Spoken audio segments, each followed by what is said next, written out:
সীমান্তে গণধোলাই খেলেন এবং গ্রেফতার হলেন বাংলাদেশ থেকে পালিয়ে যাওয়ার সময় দুই সাংবাদিক মোজাম্মেল হোসেন বাবু আর শ্যামল দত্ত। আপনারা সবাই ওনাদের চিনেন। গত 15 বছর ওনারা স্বৈরাচারের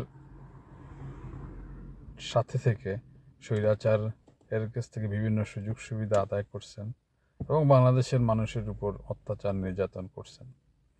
আজকে পরিবর্তিত পরিস্থিতিতে ওনারা জনগণের গণধোলাই খেলেন এবং মানুষ ওনাদের কাছে যা যা পাওয়া গেছে সব কিছু কেড়ে নিয়ে ওনাদেরকে উত্তম মাধ্যম দিয়ে পুলিশের কাছে সোপর্দ করছে। এখান থেকে অনেক কিছু শিক্ষার আছে। যতই পাওয়ারফুল হন, আল্লাহ যখন ধরবেন কোনো ছাড় নাই।